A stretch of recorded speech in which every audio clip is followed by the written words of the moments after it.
मोदींना गरिबांसाठी नव्हे तर अदानींना मदत करण्यासाठी देवानं पाठवलं. राहुल गांधींचं मोदींवर शरसंधान. निवडणुकीनंतर ईडीच्या चौकशीसाठी तयारी करत असल्याचाही टोला.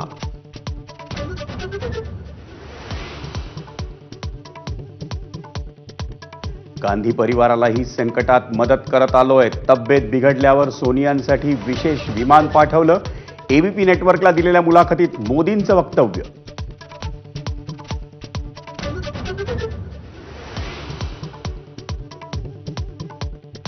कोस्टल रोडला कोणताही धोका नाही. कोस्टल रोडच्या गळतीच्या पाहणीनंतर मुख्यमंत्र्यांची ग्वाही. तर भ्रष्ट राजवटीनं कामाचा वेग कमी केला. आदित्य ठाकरेंचा हल्लाबोल.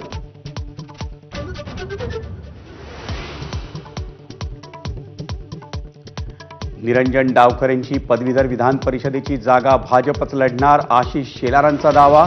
तर त्या जागेसाठी मनसेकडून अभिजित पानसेंची उमेदवारी जाहीर.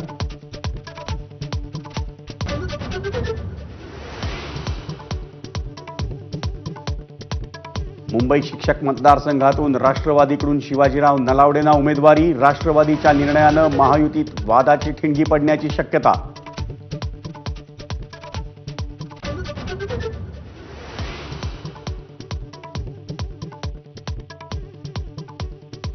गुजरातहून मुंबईच्या दिशेने येणाऱ्या मालगाडीचे डबे घसरले. अपघातामुळे पश्चिम रेल्वेची वाहतूक विस्कळीत. ट्रॅक दुरुस्तीसाठी आणखी 1-2 दिवस लागण्याची शक्यता. रेल्वेची माहिती.